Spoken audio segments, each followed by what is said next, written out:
Vamos a ir a otro tema que también ha generado un poco de polémica, pero que queremos tratar de informarlo, porque la ley de inocencia fiscal se aprobó en el Congreso, se estaba esperando la reglamentación, se reglamentó y vamos a hablar con Guillermo Poch, que es contador público, tributarista, sobre este tema y qué es lo que se habilita con esta ley que propuso el gobierno y que se sancionó en el Congreso de la Nación, que es la ley de inocencia fiscal. Guillermo, ¿cómo le va? Buen día. Natalia y Antonio los saludan. Bienvenido. ¿Cómo va Natalia? ¿Cómo va Antonio? Bien, muy bien. Muchas gracias por atendernos. Bueno, ¿cuáles son las novedades que plantea esta ley de inocencia fiscal? Por un lado, un cambio de paradigma a nivel del fisco. Por otro lado, la posibilidad de liquidar de una manera más sencilla el impuesto a las ganancias. Y después modificaciones en cuanto a lo que es los umbrales mínimos de punibilidad, la ley penal tributaria. Esos serían los tres grandes conceptos que incluye la ley de inocencia fiscal. Bien, ahora, por ejemplo, uno que tiene ahorros o los famosos dólares debajo del colchón, esto es como, no sé, si hubiera como una especie de blanqueo permanente, la gente que tenía tal vez ahorros así no declarados, esto los puede llevar al banco tranquilamente, se los tienen que aceptar, no le tienen que pedir de dónde sacó ese dinero. ¿Cómo es la situación? No es un blanqueo, y te lo digo desde el punto de vista técnico, sí. Y porque de alguna manera un blanqueo te condona sanciones, ejemplo, en la ley penal cambiaria, cosa que un régimen de inocencia fiscal solo se refiere a la materia fiscal. Entonces, si bien está ese cambio de paradigma, o el fisco quiere o darle más libertad a la gente, que se sienta menos controlada, todavía quedan otras disposiciones en materia cambiaria que podría afectarle a la gente. O sea, tal vez no va a suceder nada porque el fisco no va a tener tanta información, pero en sí mismo no es que se cree una norma que a vos te dice viva la pepa, lejos de eso. Claro. O sea, no se cambiaron las disposiciones en ese sentido. Guillermo, ¿podemos ir a algunos puntos que los detractores de la ley de inocencia fiscal advierten, por ejemplo, que los altos umbrales para penalizar la evasión, que son elevados de 100 millones para la evasión simple a 1.000 millones para agravada? Bueno, hablan, por ejemplo, de este fomento a la evasión e informalidad, hablan de una desprotección del fisco, de contradicciones en otras normas. Si podemos ir hablando, ¿no?, de esto que los detractores están poniendo en relevancia y hacen dudar, ¿no?, a la opinión pública de que este sea un beneficio en realidad. Mirá, hay una situación que era la ley penal tributaria, tenía un monto donde alguien que había omitido 1.5 millones de pesos en el año ya estaba, ese sujeto estaba incluido en la ley penal tributaria. Y eso la verdad generaba, porque, o sea, muchos inconvenientes, porque toda la gente estaba incluido en el régimen. Después había cuestiones vinculadas también a que había cuestiones que ya estaban sorteadas en el fisco, y de alguna manera el funcionario se encontraba en la situación de ir y tener que hacer la denuncia. Puede ser que los montos hoy quedaron elevados, como hay mucha gente que dice, che, quedaron muy altos estos montos. En sí mismo, la ley de procedimientos tributarios frente al dolo establece una multa de 6 veces el monto evadido. Entonces, acá puede ser una apreciación de cuánto es el monto, como puede haber detractores que dicen, che, 100 millones de pesos, 1.000 millones de pesos es un monto muy alto. Puedo coincidir en parte, lo que también hay que entender es cuál es el daño y cuál es el costo de abordar una cuestión penal. Eso no es una cuestión menor para tener en cuenta. ¿Por qué digo esto? Cuando uno entra en una causa penal hay una movilización de las justicias, que todo eso depara muchos gastos, Entonces, ¿se puede discutir el monto? Sí. Antes también era muy bajo, 1.500.000 pesos. Y en el fondo, acá es ¿qué se termina sancionando? Por eso siempre la materia tributaria se ventila en el Congreso. Primero en un ámbito de diputados y después en un ámbito de senadores. La discusión se planteó ya por el mero hecho de llevarse a un ámbito legislativo, porque el ámbito legislativo propiamente se basa en la discusión de ideas, en lo que se sancionó.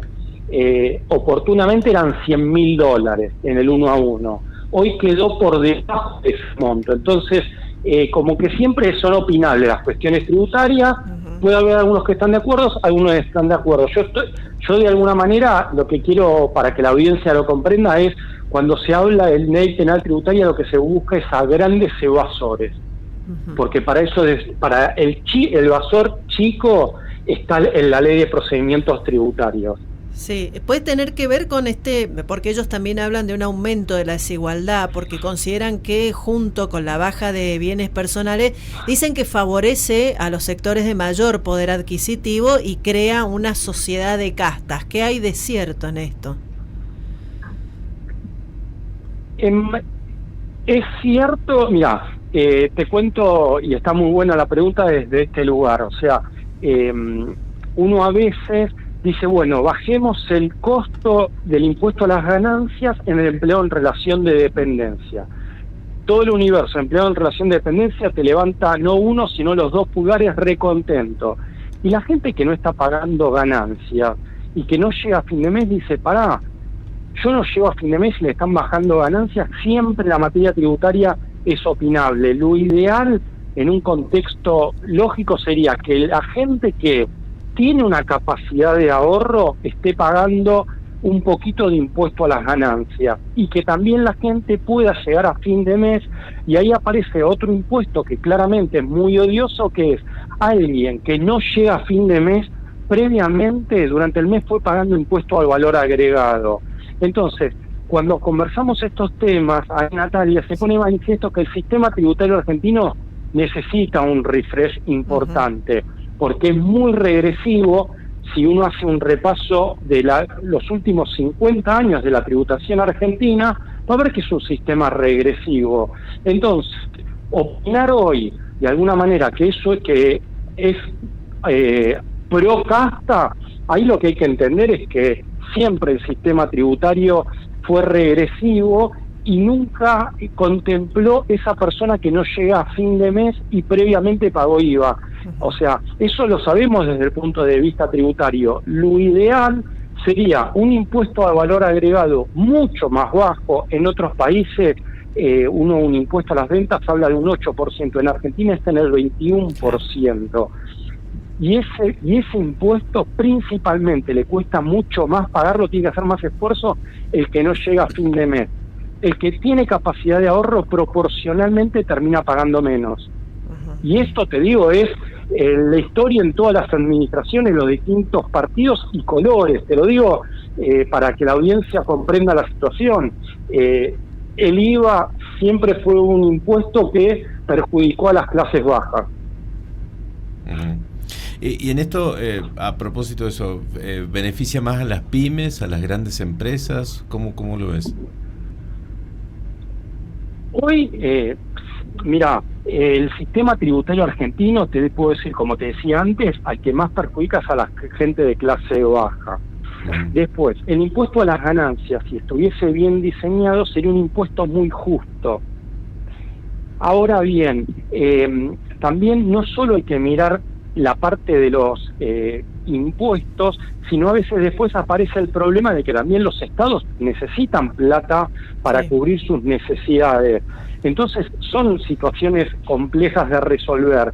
Lo que a veces hay que intentar es eficientizar mucho el gasto, eficientizarlo mucho el gasto para que después esa carga tributaria afecte lo menos posible a la gente en general. Lo ideal sería un impuesto, no digo en alícuota. Hoy Argentina tiene en las empresas un impuesto, llamémoslo caro. Entonces, ¿qué es lo que termina sucediendo? Argentina tiene una actividad económica chica que con los impuestos actuales, que son muy elevados, no le llegan a cubrir todos los gastos. Entonces el problema aparece que en Argentina hay poca actividad económica. Entonces la dirigencia política, tendiendo a buscar llamémoslo, una justicia social, lo que tendría que tratar de promover es una mayor actividad económica. Eso, indistintamente del partido, lo que habría que pensar es cómo Argentina se hace más apetecible localmente y hacia el mundo para atraer inversiones y que haya más actividad económica. Porque si no, lo que termina pasando es que en un país con poca actividad económica no te alcanzan los impuestos, por altos que los pongas, para cubrir esas necesidades del Estado. Pasa por otro lado y el problema de Argentina.